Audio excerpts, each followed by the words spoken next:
बांग्लादेश की पूर्व प्रधानमंत्री शेख हसीना ने देश छोड़ने के बाद पहली बार प्रतिक्रिया दी कि अगर मैंने बांग्लादेश की खाड़ी में स्थित सैयद मार्टिना द्वीप को अमेरिका के लिए छोड़ दिया होता तो मैं सत्ता में बनी रह सकती थी। शेख हसीना ने जिस सैयद मार्टिन द्वीप का जिक्र किया है उससे जुड़ा विवाद काफी पुराना है। आज एक्सप्लेनर में सैयद मार्टिन द्वीप से जुड़ा कुछ सवालों के जवाब जानते हैं, जैसे द्वीप भारत के हिस्सा कब रहा और अमेरिका इस पर कब्जा क्यों करना चाहता है।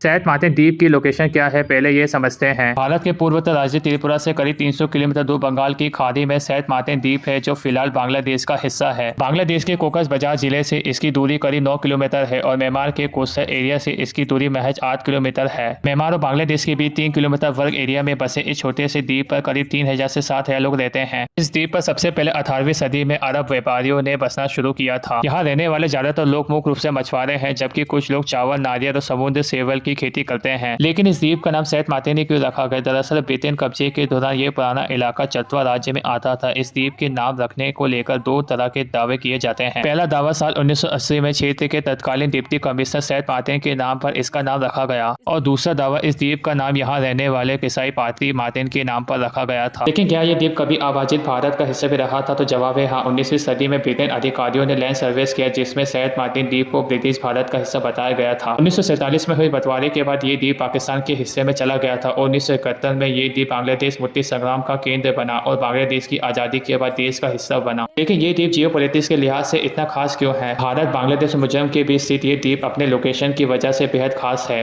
ये बंगाल की खाड़ी के प्रवेश द्वार के पास है, जो समुद्र व्यापारी और सुरक्षा के लिहाज से बेहद महत्वपूर्ण है। दुनिया के सबसे व्यवसाय समुद्र मार्ग स्ट्रेट ऑफ मक्का के करीब है। स्ट्रेट ऑफ मक्का से गुजरने वाले सभी जहाज पर सैयद मार्टिन द्वीप से नजर रखना आसान है। हाल ही में शेख हसीना ने आरोप लगाया कि अमेरिका इस द्वीप पर कब्जा करना चाहता है, लेकिन क्या वाकई ही अमेरिका की नजर इस पर है? जून 2023 में बांग्लादेश के संसद राशिद खान मैना ने दावा किया था कि अमेरिका सैयद मार्टिन द्वीप पर अपना हवाई अड्डा बनाना चाहता है। अमेरिका बांग्लादेश की मजबूत सरकार को सिद्ध करने के लिए हर संभव कोशिश कर रहा है। 10 बार होने के बाद भी हसीना इस तरह का दावा कर रही है, लेकिन इस बात में कितनी सच्चाई है यह कह पाना मुश्किल है। सैयद मार्टिन द्वीप पर अमेरिका की नजर क्यों हो सकती है? एक्सपर्ट्स के मुताबिक इस द्वीप पर अमेरिका का इंटरेस्ट होने की दो मुख्य वजह हो सकती है। पहले 2023 में चीन ने बांग्लादेश के कोकस बाजार में एक नया बंदरगाह बनाया है, जहां चीन आसानी से अपने लॉजिस्टिक सप्लाई कर रहा है, और दूसरा मक्का स्ट्रीट से होकर चीन के ज्यादातर व्यापार होते हैं। इन दोनों वजह से संभव है कि अमेरिका बंगाल के खाड़ी में अपने ताकत बढ़ाने के लिए बेस बनाना चाहता है।